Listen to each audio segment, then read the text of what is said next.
Hey, welcome to the broadcast. This is part two of Ask Dr. Keisha. And guess what? We're going to continue on with our commentary on Marriage Explained in 8 minutes, right? By your brutal bestie. I love brutal bestie. Okay. Sister be keeping it real. Okay. Virtual AI. Sister be keeping it real. And so we appreciate the candor and the information has been beyond helpful.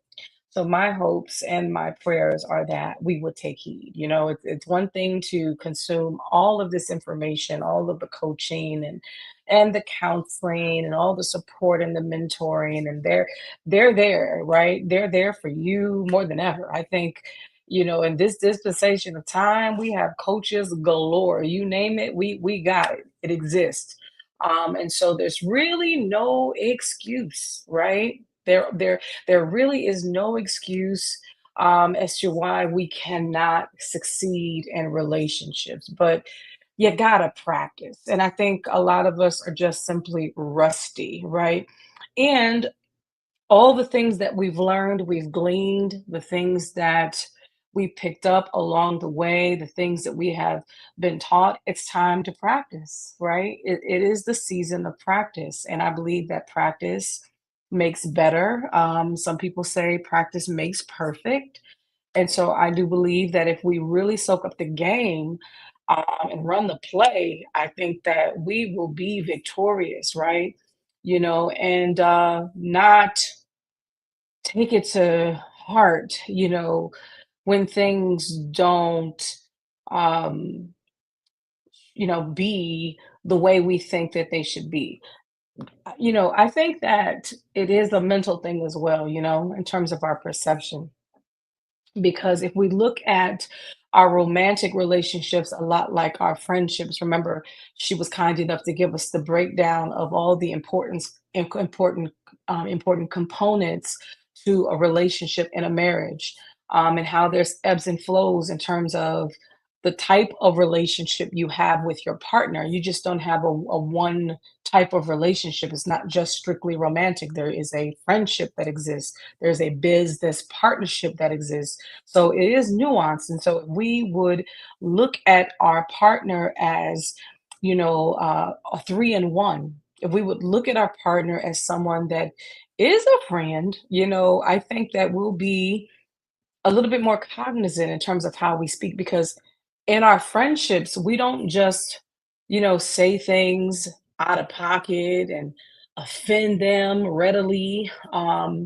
We give them grace. Like, even if they said something, like, because we've built rapport and, some of us have been friends for quite some time, it's like we know, the intention of the said friend. You know what I mean? We know that they're a BB BFFF, BBBFF, I don't know, child. But saying all that to say, when you have a friendship, you can say things, you can be lax, it's not a stuffy, rigid type situation. You can be free to be yourself around your friend. And so the same with your marriage. You should be free to be yourself in that marriage. And if you're not, then you have the wrong partner. When you have to be someone else in your marriage in order to appease your partner, that's that's not good. That's real, real bad. And so it's important for us to pick up in the dating process if that is the case. It just simply lets you know that that's just not your purpose partner. And guess what? It's okay. That just means that they're for someone else, and that also means that you're for someone.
All right, I am back. Please excuse me. Our internet was somehow disconnected. All right, so let me just go ahead and get into it. But as I was saying, you kind of have the whole situation planned out in your mind. And then when you go through your dating process, you discover like, wait a minute, hold up. This isn't my person. Mm, we're not matching up. We're not. Wait a minute. And we become a disillusioned, right? So saying all that to say, stop putting the cart before the horse. Stop. Stop. Take it one day at a time. And you can have what your like purpose is. Hold on a moment, friend.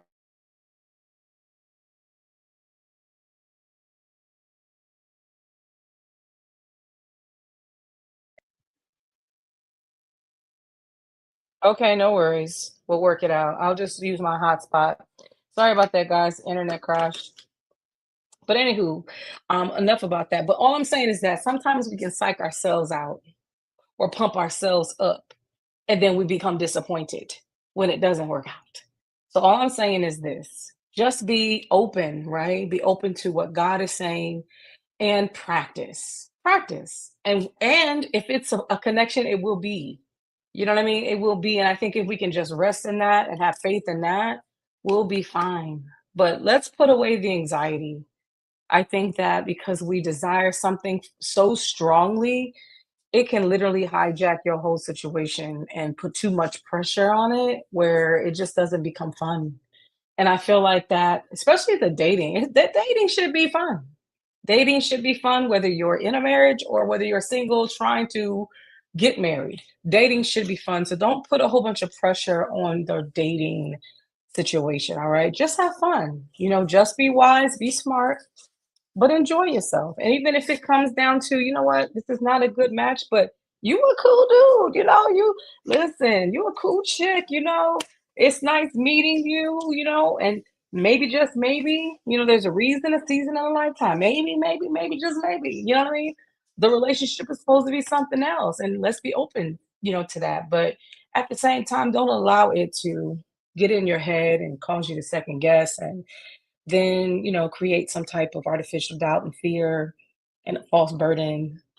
Just the hey, you know what lessons do I need to learn to grow to be better so that the next go round, whatever that may be my purpose partner. Just be hopeful, continue to have faith in the process, and you'll be fine. All right, so I think we're ready.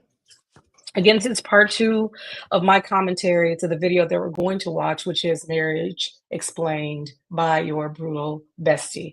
I think we're ready. All right, so let me just go ahead and I thought, you know what, I have to reshare because the internet dropped and now I'm connected to my hotspot, so I think we should be fine. All right, let me make sure everybody's in a happy place, and then we can go ahead and get started. All right, let's go. All right, y'all. Now I'm using someone else's content, which means we got to stop and talk. Okay, so don't get offended. But I will, and it is, I believe, in the description, the whole complete video. It's literally 8-minute video, y'all. It's not even long at all. What makes it long is the conversation, and I think that we should have it because I think it may be more fruitful and edifying if we do talk about it, right? Amongst ourselves. Are we okay with that?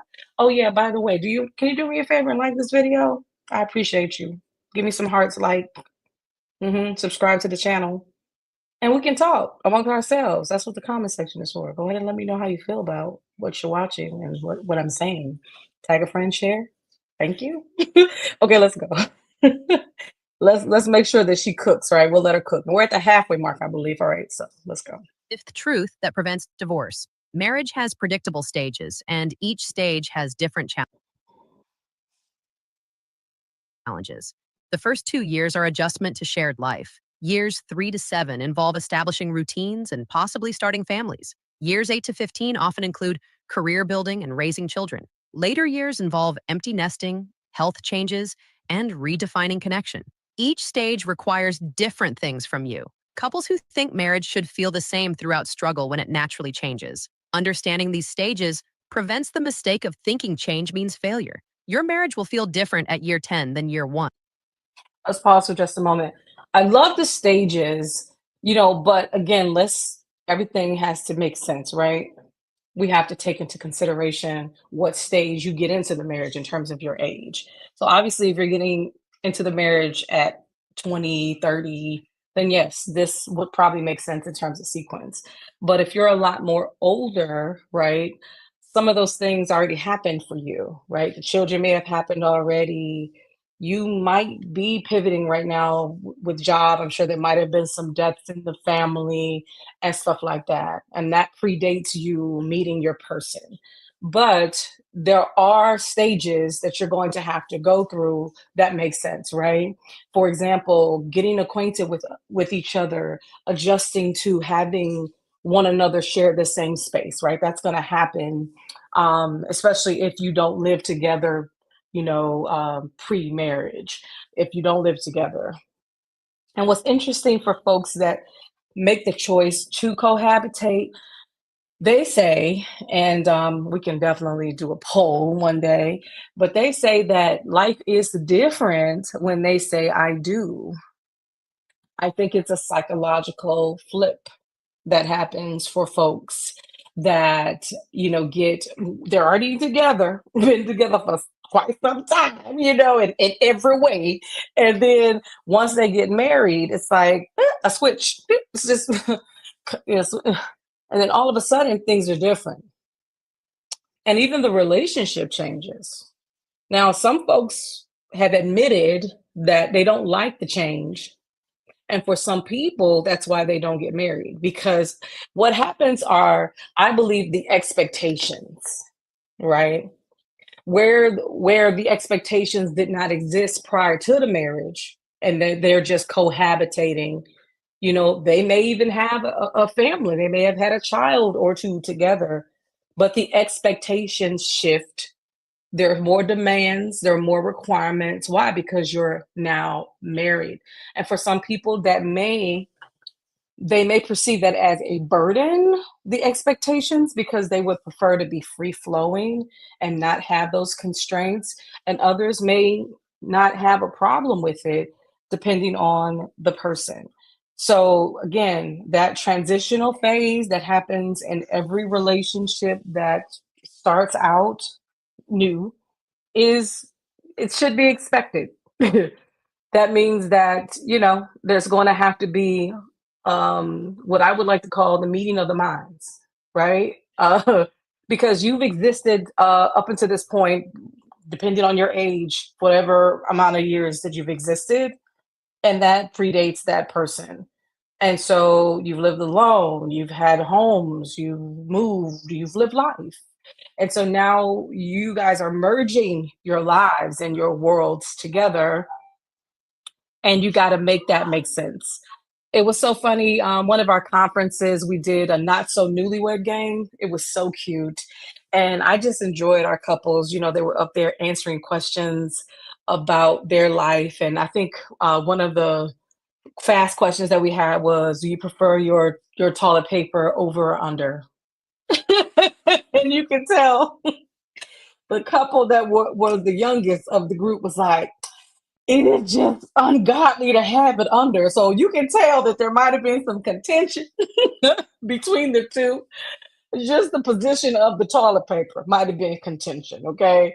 And or toothpaste or whatever those things are, the brands you prefer than the brands that they prefer, all the things. So to me, it's an opportunity to learn each other. It should be fun, but it really depends on who you're with. And if they're serious about everything, then you're a killjoy. Don't be a killjoy. Don't be that guy. Don't be that girl. Don't be a killjoy. Enjoy your moments. Laugh a little bit. My gosh, like again, you're friends. Remember, remain friends. Okay, so you may not see it eye to eye, but that's okay. Life is not over because you're not really supposed to see eye to eye with everything, or you would be the exact same person, but you don't exist, they don't exist. Just in a sense, they just only the one person exists in the world. So, yeah. So don't feel weird because that's just a part of it. All right, those stages. That's not a problem to fix. That's normal evolution. Here's the uncomfortable truth about marriage and happiness. Marriage doesn't make you happy. Happy people create happy marriages. If you're miserable single, marriage won't fix that. You'll just be miserable with a legal contract and another person's needs to manage. Marriage amplifies what you already are. If Boom, pow. Marriage magnifies who we are. Can we just sit there for just a moment? Marriage magnifies who we are. I 100% agree that again, it's this is marriage is not going to just flip a switch and then all of a sudden you go from being miserable by yourself to being happy with someone else. I don't agree with that. Whatever internal struggles, issues, challenges we have has a tendency to be magnified once we get into a relationship with another because they will serve as a mirror. They will serve as a mirror and they will observe your ebbs and flows. They'll observe your depression, your anxiety. They're going to observe that and they're going to have to walk it out with you. So there are going to be moments when you're going to have to address whatever your thing is. You're going to have to address it. If in time past you suppressed it, you avoided it because you were alone, so you can do that. But when you're living with someone and you're sharing space with someone, your energy will affect their energy. What you do, what you say, how you feel affects them. And so and this is good because I believe it's God's design, right? We're helpers of one another. So if your partner says, "Hey babe, I've been noticing you've been kind of like, you know, you've been kind of moody lately. What's going on?" To me, that's not an invitation to cut off their head because they're inquiring about your well-being. To me, that's care. To me, that's compassion. To me, that is an expression of love. So if somebody's, cares enough to ask what's going on and asking questions about like how can I support you, even if you're not ready to really talk about it, receive the care. Receive it in the spirit, as they say in the church world. Receive this in the spirit by which is being given, okay? Even if you're not comfortable with having to deal with whatever's going on, or maybe you don't even know what's going on with you, right? That it's possible that you may not even be in touch or aware of what's going on with you, and you may need outside of help to help you figure that out. But if your partner is right there with you and you know that they love you and they care for you and they're really asking because that's what they're there for, to be a help or support to you, then just don't dismiss them, don't charge them in a negative way, but allow them to do what, because they may be trying to cheer you up, they may try to get you the help and support that you need, they may just want to just hug you through it. Just allow them to love on you and just be open enough to receive the gift that God has given you, which is through that person, because I really do believe that that person is also sent to be God's love to you. So receive the love of God through them. Receive the care and the support that God is sending you through your partner. Don't shut them out because, again, earlier on in part one, it talked about the romantic part, which involves the intimacy and the emotional connection.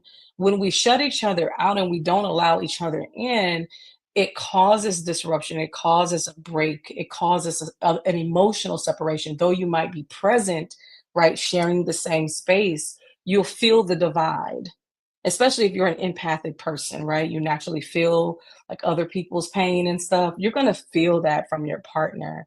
And it is painful to see them be so disconnected or choosing to be, or whatever the case may be, causing them to be disconnected, and so that can be very painful for your partner.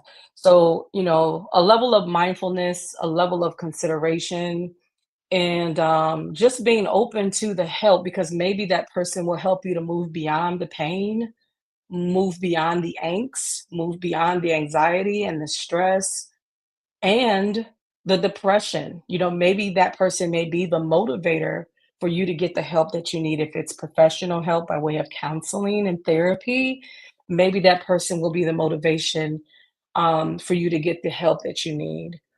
And then I will say that, but don't be mean to them and all the things, because remember, and this is the beauty of marriage. You know, we talked about in one video how the husband has to love the wife as Christ loves the church, right? And so how did he demonstrate his love? Through his sacrifice. And so the Bible goes on to say that you aren't to be mean to your wife or treat her harshly, and the wives shouldn't be treating their husbands harshly. So we have to be very tender and gentle with each other, okay?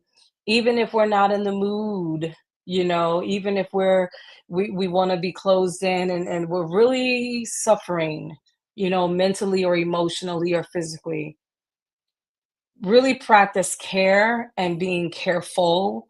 Um, really practice being gentle with each other. Learn to treat your spouse like you want to be treated. And I feel like that, and even if you falter, because again, life has a way of challenging us where sometimes we don't do it perfectly. We don't show up perfect. We're not perfect, so we're not going to show up perfectly. We may make some mistakes. So let's clean it up, right? Let's do what we got to do to fix it and get back to the loving. You know what I mean? I think that's key throughout this whole video is noticing when there is a breakdown and then posture yourself and the relationship to have a breakthrough. Having the hard conversations when it's needed, giving grace and making space when it's needed, and also practice forgiveness because it's always going to be needed. All right, I think we're ready to move forward. Let's go. If you're generally content, stable, and fulfilled, marriage can enhance that. If you're unhappy, insecure, or unfulfilled, marriage will magnify those issues. This is why working on yourself before marriage is crucial. Develop emotional regulation, build financial stability, create individual purpose and identity. These things don't magically appear after saying vows. Now, let's talk about why marriages actually fail. Okay. Now, I will say, you know, the intention is always to be prepared. But there are times and moments and situations and certain relationships where you may need your partner in order to build the wealth. Depending on how young you decide to get married, most young folks don't have resources like that. So you're going to build together. There may come a time where you're starting over in life, like a divorce causes us a reset. There's different, reasons in life where people will have to start all over again for whatever the reason. When life happens to you and you have to start over, but God is sending you a gift, which happens to be your spouse, then it's time for you to reset and start over and build with that person. So, and I don't want to say this applies to all. I think in some, but I think it's case by case where you may have to meet your purpose partner in order to uh get everything that you need, you know what I mean, and be on track for building wealth and prosperity, or just be on track for leaving a life of legacy and an inheritance for your children or your grandbabies or whatever the case may be. Let me just remove this logo out of the way so that we can see. There we go.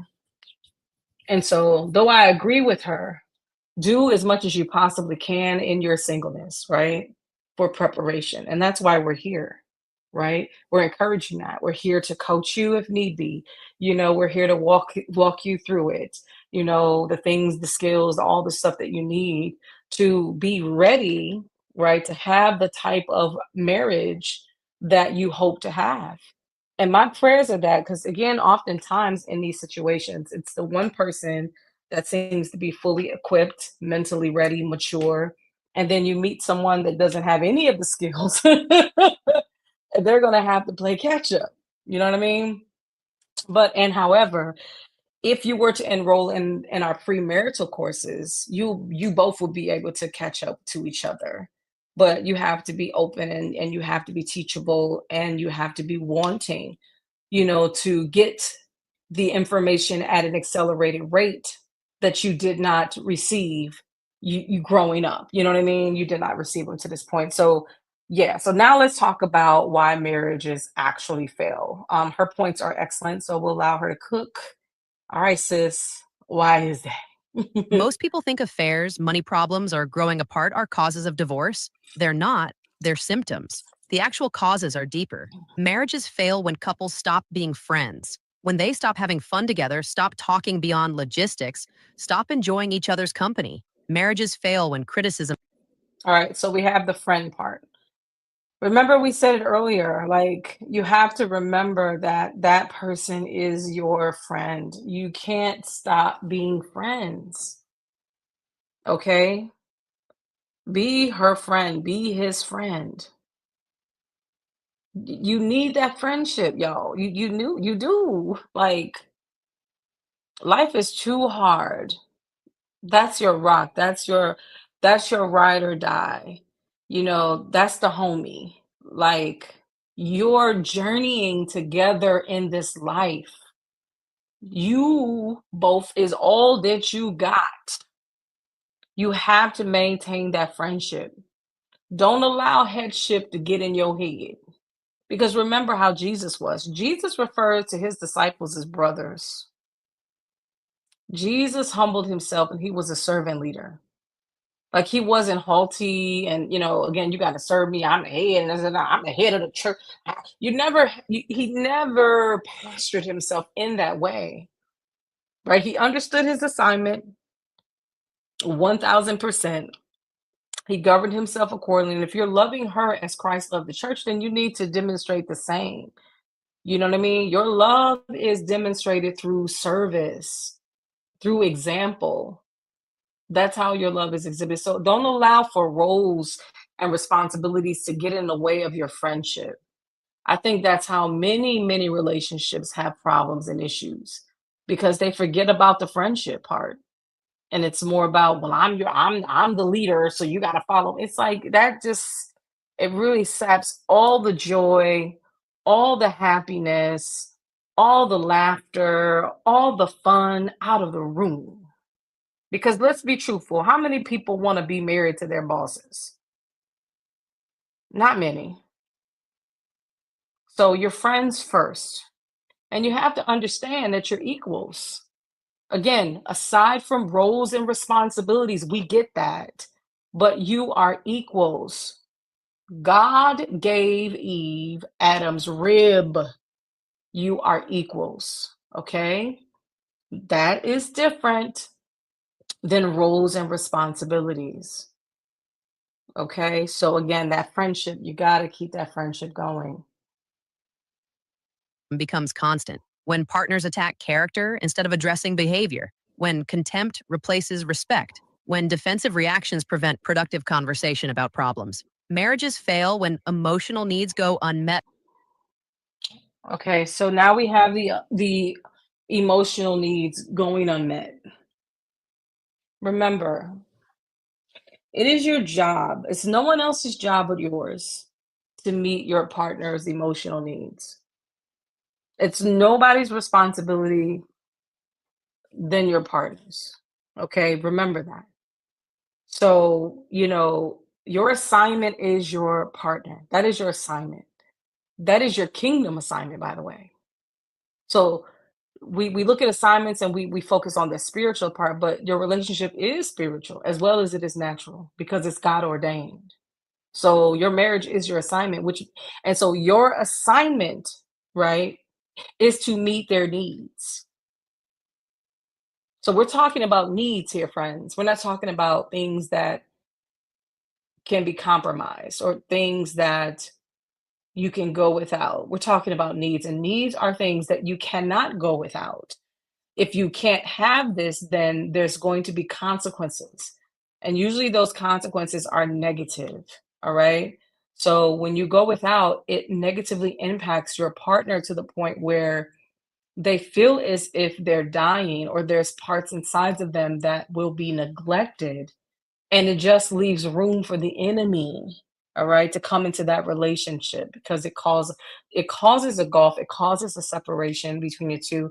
Even though you might be in the same space, sharing the same bed, you can be disconnected still, and that will again open up a door for the enemy to your relationship. So let her cook on this emotional needs component because I think we need to hear this and we need to get an overstanding, okay, in this moment. For so long that resentment becomes the primary feeling. When one or both partners feel invisible, unappreciated, or taken for granted, these failures happen slowly through thousands of small neglects, not one big betrayal. The affair isn't what killed the marriage. The years of emotional disconnection that preceded it killed the marriage. This means building strong marriages requires addressing small disconnections daily before they become major problems. Let's go back. Let's go back. Again, strong marriages, if you're trying to build a strong marriage, it requires addressing small disconnections when daily. Now, I know again we're talking about managing conflict. This is the management of conflict or conflict management. You have to come up with rules of engagement. You both have to agree that if we have a concern, we have to make, as a matter of fact, even if you don't have a concern, if we're talking about managing conflict, right? Conflict management. Whether you have a concern or not, if you just have a routine or a ritual that you do daily to check in, right? It can be after intimacy or before you go to bed, before you go to sleep. You can spend some time together, laying down, holding each other, and catching up. How was your day? How did things go? Because you may not have time to catch up. You may not have time to check in all throughout the day because your day can become very busy, right?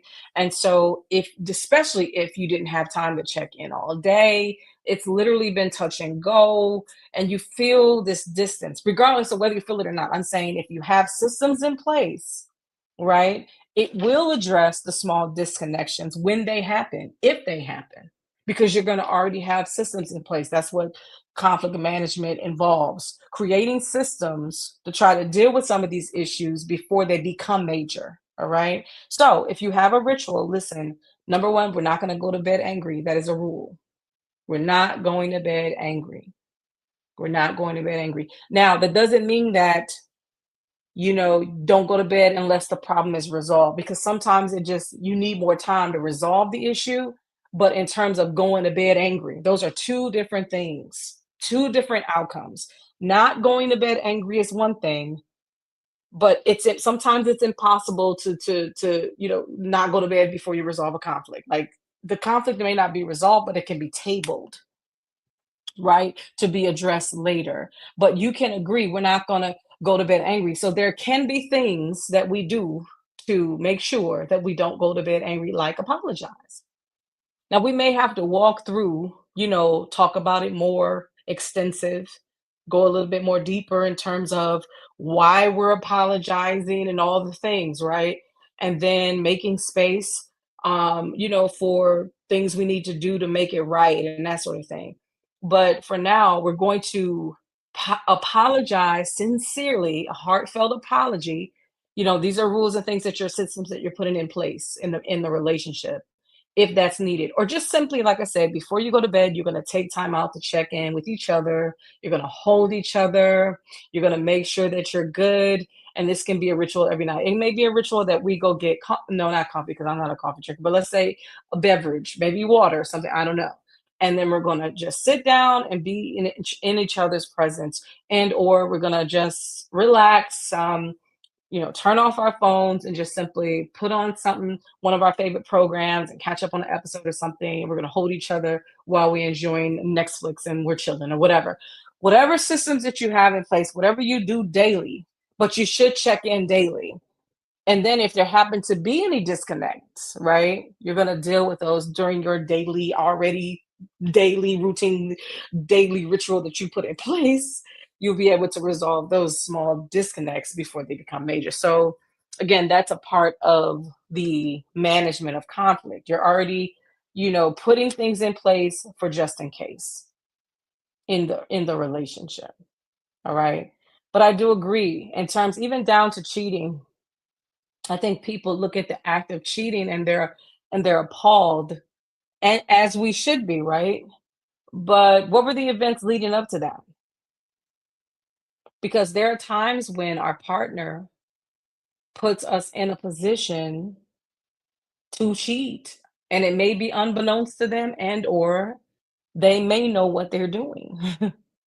And we have to understand that it really takes two to tangle. So if I am like not allowing my spouse to get the intimacy, the physical intimacy that he needs, and that is required for us in our marriage, and I'm not prohibiting that, I'm prohibiting that from happening every night, and that goes on from to nightly to weekly to monthly, and then now we're going years with that. Come on, bro.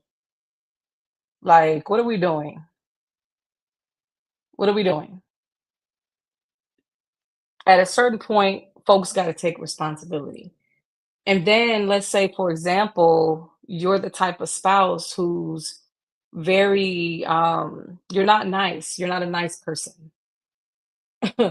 I'm just gonna, can I keep it 100? This is, look, this is a brutal bestie video, but this, I'm about to be your brutal bestie now.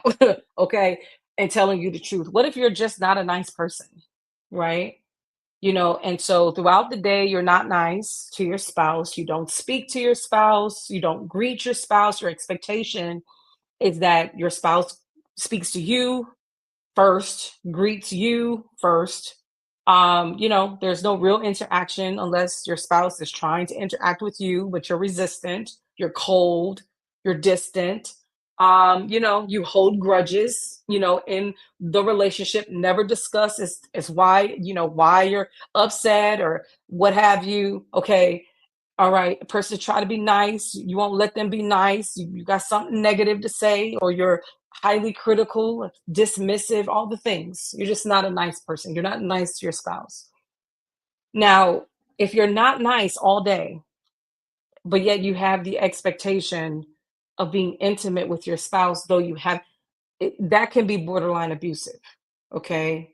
So again, we have to look at ourselves, and hold ourselves accountable as to why there are certain things not happening that should be happening in the relationship. All right. And now, when we begin to talk about roles and responsibilities, we're going to have to hold the head accountable in terms of what goes on in that household. And God will too, because there is a passage of scripture that says if you don't honor her as the weaker vessel, you know what I mean? If you don't do X, Y, and Z, your prayers could become hindered. So at a certain point, you're going to have to manage and steward your household well. So that means having the right type of communication. That means having the right type of active listening happening.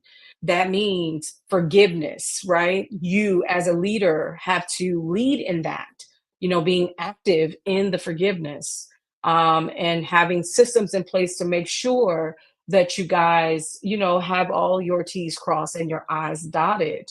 The prayer, right? Prayer, like not just praying for your spouse, but praying together.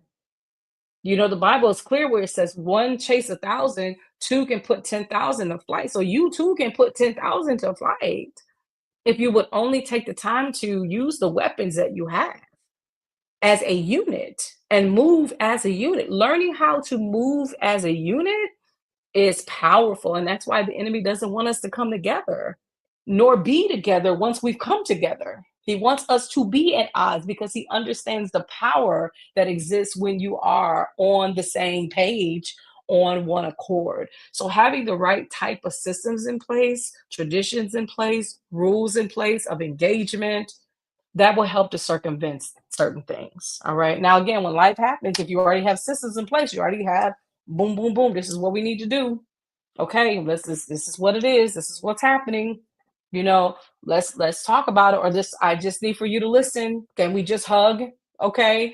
You know what I mean? I just need a kiss right now. Talk. Communicate. Breathe. Inhale, exhale, release, relax, relate. Lord have mercy. But I'm just saying, have systems in place that will bless your whole life. Okay. Moving on. There's even family meetings. We'll talk about that another time. Yeah. So again, building stronger marriages require addressing small disconnections daily before they become major problems. Not when you feel like it. If you already have a system in place, it's going to become natural after a while. Because anything they said, what, 90 days, right? If you're doing something, it becomes a habit. All right. So if you're constantly checking in, y'all have y'all daily check-ins at night, and make it cute and make it sexy and make it romantic and make it fun. Make it something that you look forward to, not something that you dread. Oh my God, here we go. No, something that you enjoy, something you look forward to, something that is beneficial. All right.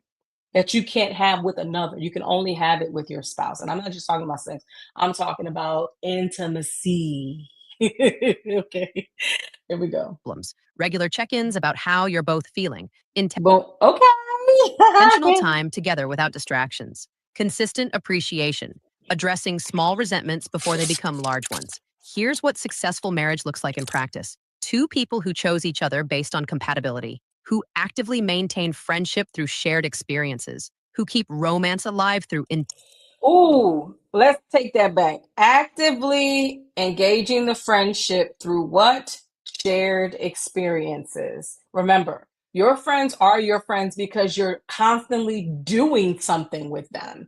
You're going places, you're experiencing either the same things that you both enjoy or new things, right? That you're exploring together. That's what makes the friendship so amazing.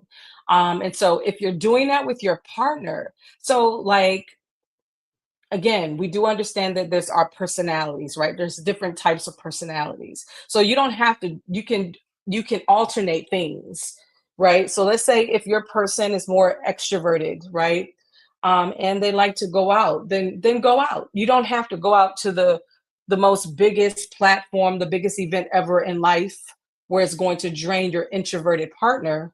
But you can go out to something that may, let's just go out to a park. It's just us in the park having a picnic, or whatever.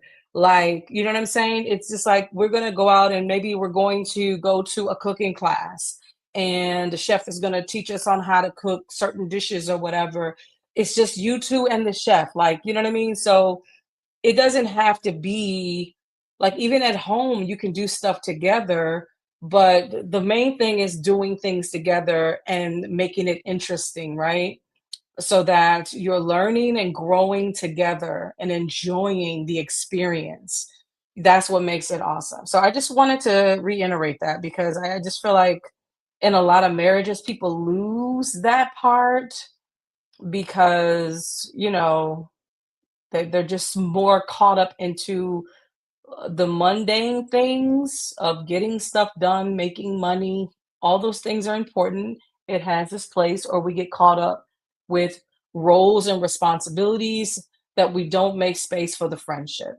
So you have to be intentional, just like with anything else. You have a schedule, you have a calendar, pencil it in, date night.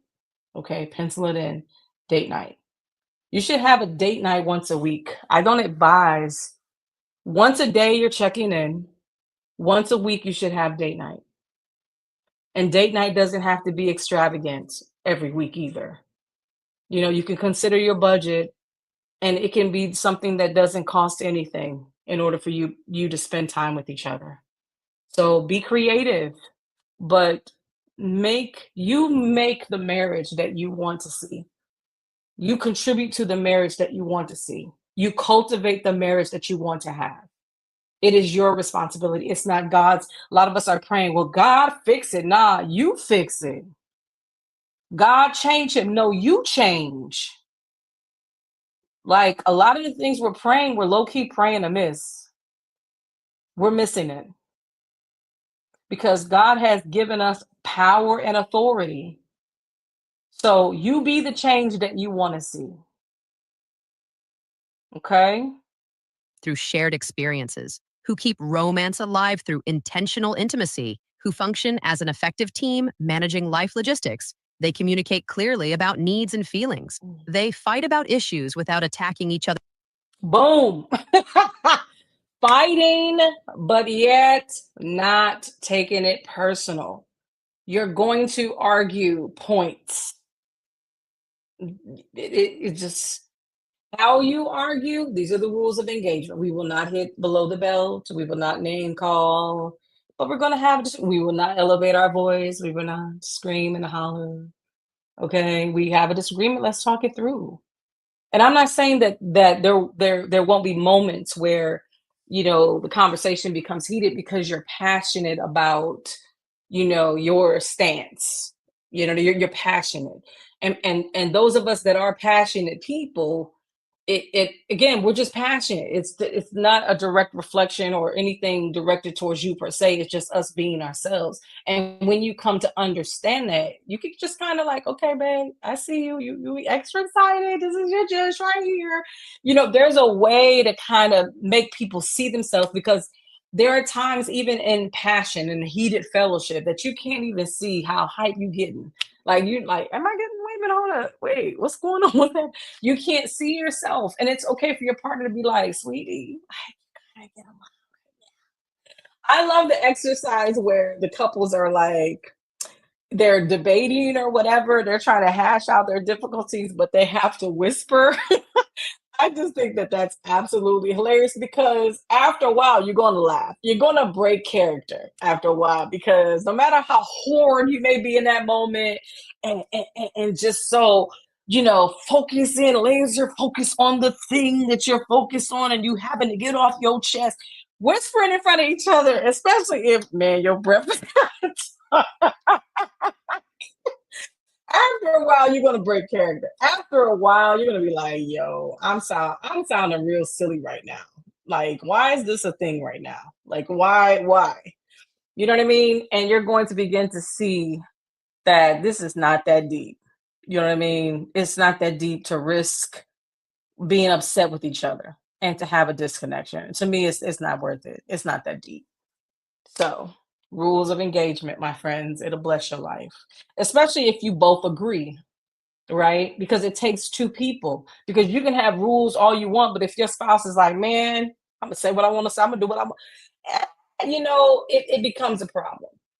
And for those that have relationships like that, where your partner is just not interested in being active and trying to cultivate this marriage, and they just want things to be the way that they want it to be because they feel like they're benefiting the way the marriage is, but you're not, then you're going to have to put prayer on it, baby, because you can't make people change. You can't force people's hand.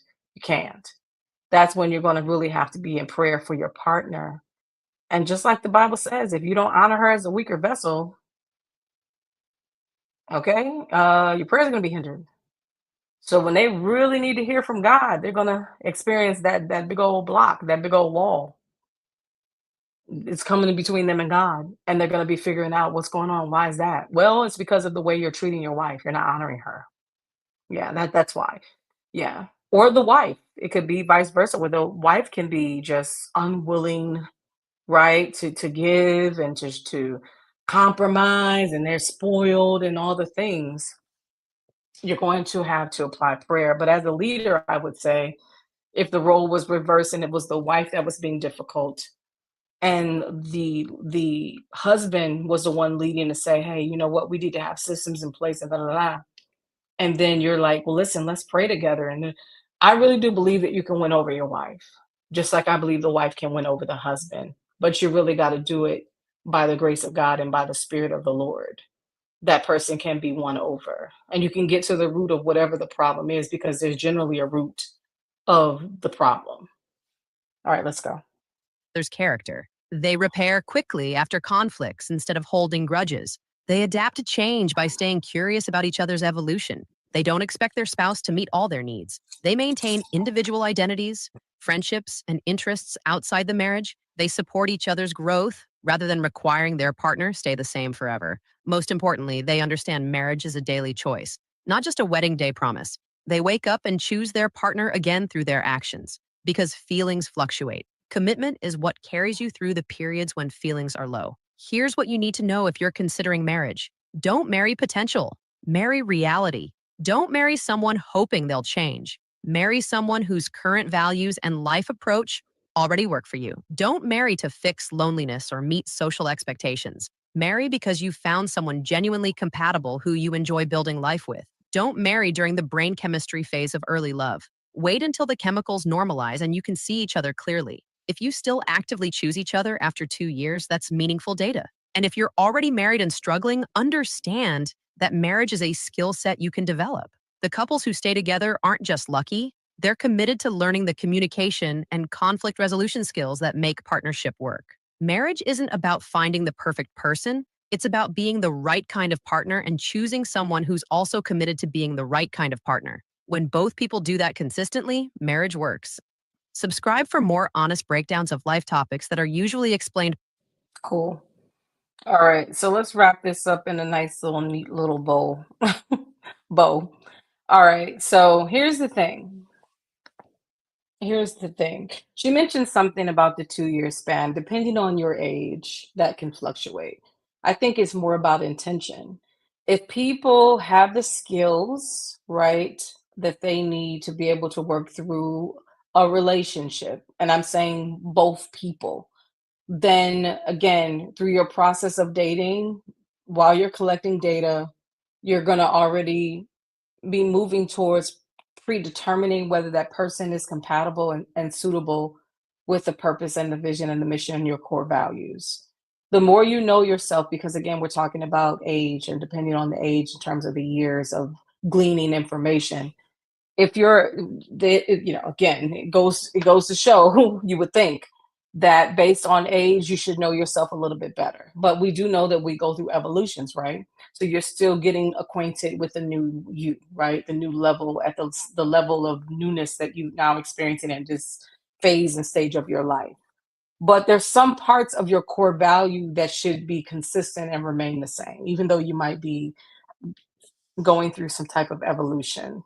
So knowing yourself, being true to yourself during the dating process will be helpful, because if you don't compromise your core values, then you won't be steered wrong, because you're trying to connect with someone who has the same core values, going the same direction as you are, and also during certain elements where, depending on where you are right now in life and where you're going, depending on your age and experience and etc. The Bible says that how can two walk together unless they be agreed, right? So there has to be an agreement through your core values. Not that you're saying, okay, well, I'm going to do this, this, and this. Not like that type of agreement, but an agreement to say that this is the way that I want to live my life. And you're like, you know what? Wow, I do too. Like that type of agreement. Not to say that they say, okay, this is the way that I want to live my life. This is how I see myself. This is where I want to go in the next 10 to 20 to 30 years, and then you say, I kind of wanted to do something different. Then you don't see alignment. You have to be honest with yourself, and that's the key. Being honest with yourself, where you're going. And so when you're gathering information during your dating process, you're confirming whether, that person is your person, and that's through the alignment. And if there be no alignment, then maybe the relationship is a different type of relationship that you're trying to form with them. Maybe it's just a friendship. Maybe it's a collaborative thing, and in terms of business. But it may be something else other than something romantic. And guess what? That's okay. Can we all say that's okay? That is okay. That's okay. And don't and I know a lot of times we feel disappointed, especially when we've, put a lot of time and energy and effort into trying to build something, but yet when we get to the place where we've confirmed that this isn't it, we feel depleted. We feel like even defeated. So I say, don't put so much energy until you know that that is your person. Try to keep it as light as possible. That's what I tell people, unless you know.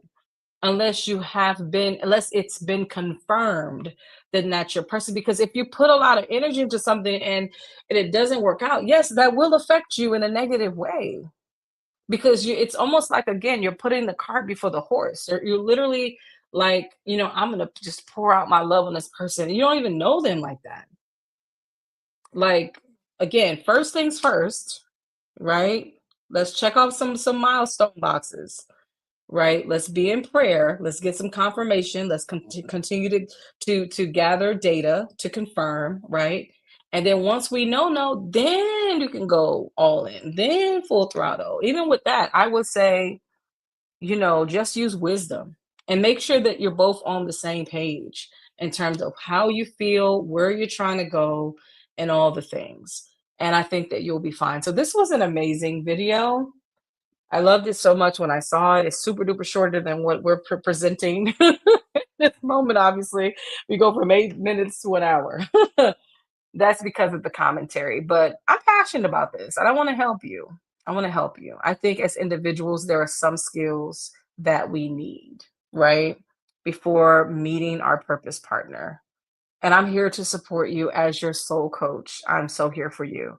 So listen, all you have to do, let me just guide you where you need to go so that you can get all the information that you need about what it is that we do and also some of the services that we provide, depending on where you are in terms of your process, your personal journey, development journey.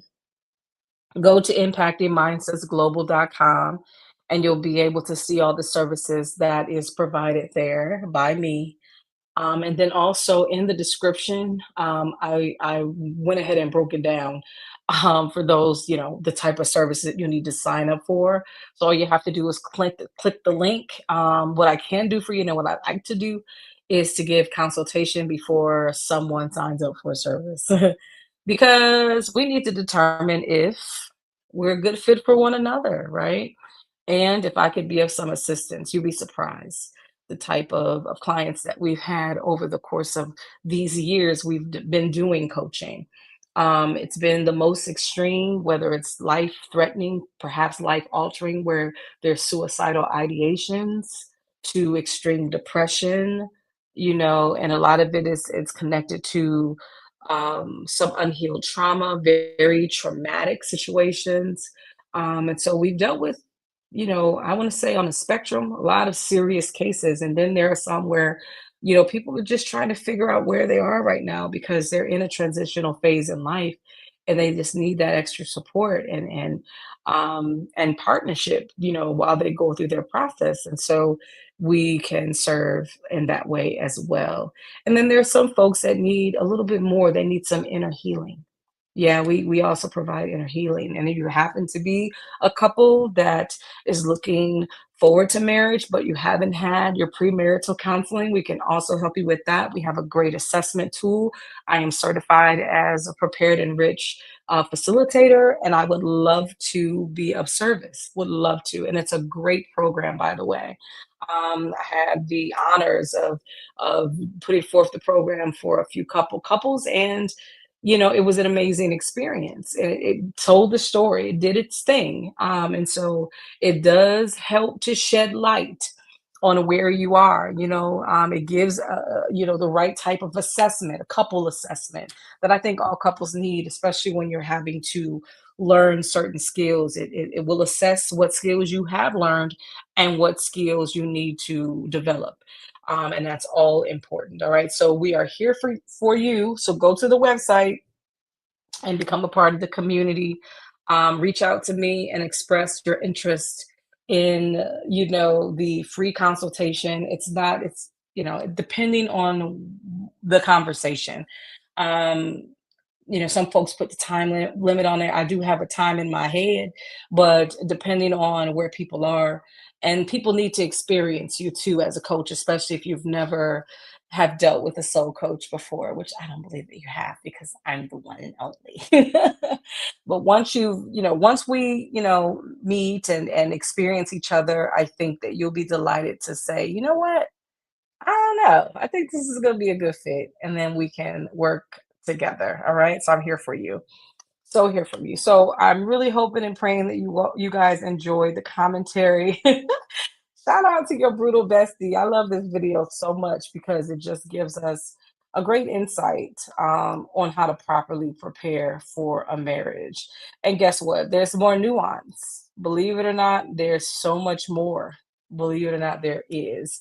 And so we are here to pull back the layers if you would allow us to. All right, so this pretty much ends the broadcast. I appreciate you. This is Ask Dr. Keisha. Yeah, if you happen to have a dating, love, or relationship question, feel free to email me. I can provide the information where you can email me. You can reach out to askdrkeisha@gmail.com and you can ask your question. And you never know, your question may be featured on the broadcast. I appreciate your time. Don't forget to like these videos, give us some hearts, leave a comment. Come on, subscribe to the channel, be a part of the community, tag and share. I appreciate you. Thank you so much for tuning in. Until next time, God bless and bye.